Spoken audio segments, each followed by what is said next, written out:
हर साल सुहागिनें पति की सलामती और लंबी आयु के लिए हरियाली तीज का व्रत रखती हैं। मान्यता है कि इस दिन भगवान शंकर और माता पार्वती के पूजन से विवाहित को सौभाग्यपूर्ण जीवन और उनके पतियों को दीर्घायु की प्राप्ति होती है। इसे श्रावणी तीज भी कहते हैं क्योंकि ये व्रत सावन माह की शुक्ल पक्ष की तृतीया तिथि को आता है। इस साल हरियाली तीज 7 अगस्त 2024 बुधवार के दिन रहेगा। तीज का त्योहार मुख्य रूप से उत्तर भारतीय महिलाओं द्वारा धूमधाम से मनाया जाता है, जैसे राजस्थान, मध्य प्रदेश, उत्तर प्रदेश, बिहार और झारखंड। हरियाली तीज खास तौर पर मनाई जाती है। पंचांग के अनुसार सावन महीने के शुक्ल पक्ष की तृतीया तिथि पर 6 अगस्त 2024 को रात 7:52 से आरंभ होगी। तृतीया तिथि का समापन 7 अगस्त 2024 को रात 10:05 पर होगा। सुबह का मुहूर्त सुबह 5:46 से सुबह 9:06 तक रहेगा। दोपहर का मुहूर्त सुबह 10:46 से दोपहर 12:27 तक रहेगा। शाम का मुहूर्त शाम 5:27 से रात 7:10 तक रहेगा। हरियाली तीज आमतौर पर नाग पंचमी के 2 दिन पूर्व आती है। नवविवाहित लड़कियों के लिए सावन में आने वाली इस तीज के दिन व्रत रखकर अच्छा जीवन साथी पाने की कामना करती है। मान्यता है कि माता पार्वती ने भगवान शिव को पति के रूप में पाने के लिए कठोर तप किया था। इस कड़ी तपस्या और 108वें जन्म के बाद माता पार्वती ने भगवान शिव को पति के रूप में प्राप्त किया। कहा जाता है कि श्रावण मास की शुक्ल पक्ष की तृतीया को भगवान शंकर ने माता पार्वती को पत्नी के रूप में स्वीकार किया था। तभी इस दिन स्त्रियां व्रत रखती हैं। सुहागिन महिलाएं अपने पति की दीर्घायु के लिए शिव पार्वती की आराधना करती है। इस दिन हाथों में मेहंदी रचना और रचाना शुभ माना जाता है। हरी चूड़ियां और हरे परिधान व 16 श्रृंगार करके संध्या में मिट्टी से बने शिव पार्वती की पूजा करती हैं। माता पार्वती को श्रृंगार का सामान जैसे चुनरी, सिंदूर, चूड़ी, बिंदी आदि चढ़ाया जाता है, जबकि महादेव को पंचामृत का भोग लगाकर अखंड सौभाग्य व सुख दाम्पत्य जीवन की कामना की जाती है। एक दिन पूर्व 6 अगस्त को नवविवाहित सिंधारा पर्व मनाती हैं, जिसे साथ ही अपने नई नवेली बहुओं को सुहाग का सामान देती हैं। इसी सुहाग की सामग्री को लेकर अगले दिन सुहागिन तीज का व्रत रखती हैं।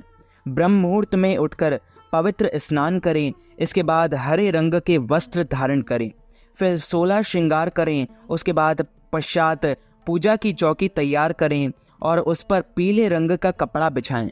भगवान शिव और माता पार्वती की प्रतिमा को स्थापित करें। उनकी विधि विधान से पूजा अर्चना करें और उनसे मन वांछित फल की कामना करें। हरियाली तीज व्रत का पाठ करें या सुनें। आरती के साथ पूजा का समापन करें। बड़ों का आशीर्वाद लें। तामसिक चीजों से परहेज करें और ब्रह्मचर्य व्रत का पालन करें। हरियाली तीज की पूजन सामग्री में वेदी, पीला वस्त्र, केला के पत्ते, कच्चा सूत, नए वस्त्र, बेलपत्र, धतूरा, भांग, शमी पत्र, जनेऊ, सुपारी, कलश, अक्षत, दूर्वा, तेल, घी, कपूर, अबीर, गुलाल, श्रीफल, चंदन, गाय का दूध, गंगाजल, दही, चीनी, शहद, पंचामृत देवी पार्वती को अर्पण करने के लिए एक हरी साड़ी और 16 श्रृंगार सुहाग के सामान में सिंदूर, बिंदी, चूड़ियाँ, महोर, खोल, कुमकुम, कंघी, बिछुआ, मेहंदी, इत्र आदि अवश्य होना चाहिए। ज्योतिष शास्त्र में राहुकाल को अशुभ माना जाता है, इसलिए राहुकाल के दौरान यज्ञ, पूजा पाठ आदि नहीं करते हैं, क्योंकि यह फलित नहीं होते हैं। इसलिए हरियाली तीज के दिन राहुकाल में पूजा नहीं करनी चाहिए। हरियाली तीज पर राहुकाल दोपहर में 2:06 से 3:46 तक रहेगा। शिव जी ने पार्वती जी को उनके पूर्व जन्म का स्मरण कराने के लिए तीज की कथा सुनाई थी। बोलिए श्री लक्ष्मी नारायण भगवान की जय, श्री कृष्णचंद्र भगवान की जय, राजा रामचंद्र भगवान की जय, शंकर भगवान की जय, माता पार्वती की जय, गजानन गणपति भगवान की जय, आज के आनंद की जय, धर्म की जय हो, अधर्म का नाश हो, प्राणियों में सद्भावना, विश्व का कल्याण हो, सनातन धर्म की जय हो, गौ माता की जय हो, नगर बस्ती की जय हो, आज के आनंद की जय हो। शिव जी कहते हैं, हे पार्वती, तुमने हिमालय पर मुझे वर के रूप में पाने के लिए घोर तप किया था। अन्न जल त्याग पत्ते खाए, सर्दी गर्मी बरसात में कष्ट सहे। तुम्हारे पिता दुखी थे। नारद जी तुम्हारे घर पधारे और कहा, मैं विष्णु जी के भेजने पर आया हूँ। वह आपकी कन्या से प्रसन्न होकर विवाह करना चाहते हैं। आपकी राय बताएं। पर्वतराज प्रसन्नता से तुम्हारा विवाह विष्णु जी के करने को तैयार हो गए और नारद जी ने विष्णु जी को यह शुभ समाचार सुना दिया। पर जब तुम्हें पता चला तो बड़ा दुख हुआ। तुम मुझे मन से अपना पति मान चुकी थी। तुमने अपने मन की बात सहेली को बताई। सहेली ने तुम्हें एक ऐसे घने वन में छुपा दिया जहां तुम्हारे पिता नहीं पहुंच सकते थे। वहां तुम तप करने लगी। तुम्हारे लुप्त होने से पिता चिंतित होकर सोचने लगे, यदि इस बीज पर विष्णु जी बारात लेकर आ गए तो क्या होगा।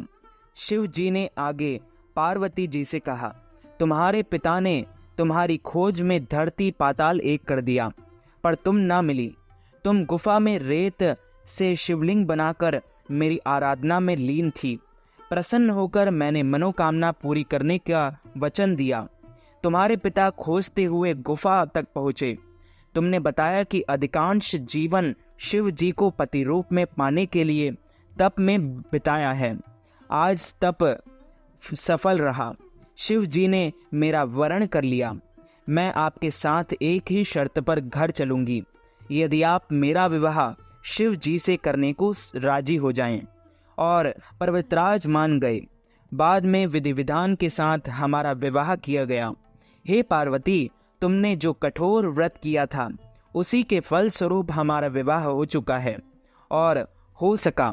इस व्रत को निष्ठा से करने वाली हर स्त्री को मैं वनवांछित फल देता हूँ। उसे तुम जैसा अचल सुहाग का वरदान प्राप्त हो। सावन महीने के शुक्ल पक्ष की तृतीया तिथि को कहीं कज्जली तीज तो कहीं हरियाली तीज के नाम से जाना जाता है। भविष्य पुराण में देवी पार्वती बताती है कि तृतीया तिथि का व्रत उन्होंने बताया और बनाया है, जिससे स्त्रियों को सुहाग और सौभाग्य की प्राप्ति हो सके। सावन महीने में तृतीया तिथि को 100 वर्ष की तपस्या के बाद देवी पार्वती ने भगवान शिव को पति के रूप में पाने के लिए वरदान प्राप्त किया था। हरियाली तीज के दिन विवाहित स्त्रियां अपने पति की दीर्घायु के लिए व्रत रखती हैं। इस दिन स्त्रियों के मायके से श्रृंगार का सामान और मिठाइयाँ उनके ससुराल भेजी जाती हैं। हरियाली तीज के दिन महिलाएं सुबह घर के काम और स्नान करने के बाद 16 श्रृंगार करके निर्जला व्रत रखती हैं। इसके बाद माँ पार्वती और भगवान शिव की पूजा की जाती है। पूजा के अंत में तीज की कथा सुनी जाती है। कथा के समापन पर महिलाएं माँ गौरी से पति की लंबी आयु और लंबी उम्र की कामना करती हैं। इसके बाद घर में उत्सव मनाया जाता है और भजन व लोक नृत्य किए जाते हैं। इस दिन हरे वस्त्र, हरी चुनरी, हरा लहरिया, हरा श्रृंगार, मेहंदी झूला झूलने का भी रिवाज है। बोलिए शंकर भगवान की जय, माता पार्वती की जय, गजानन गणपति भगवान की जय। तो मित्रों, यदि आप हरियाली तीज के निमित्त ब्राह्मणों को फलाहार करवाना चाहते हैं, अन्नदान, वस्त्रदान, गौदान, तिलदान अथवा पारणा के निमित्त कोई भी दान दक्षिणा, नगद राशि, धन राशि हमें प्रदान करना चाहते हैं, तो आप हमारे गूगल पे, फोन पे, पेटीएम या अकाउंट नंबर के माध्यम से नगद राशि, धनराशि प्रदान करके हरियाली तीज का संपूर्ण पुण्य लाभ प्राप्त कर सकते हैं। तो मित्रों, हमारे इस ज्ञानवर्धक वीडियो को आप अधिक से अधिक लोगों को शेयर कीजिएगा, लाइक कीजिएगा, कमेंट कीजिएगा और सब्सक्राइब करके बेल आइकन को भी ऑन कर लीजिए। ऐसे ही नए नए वीडियोस देखने के लिए आप सभी को सादर जय श्री कृष्ण, सादर धन्यवाद।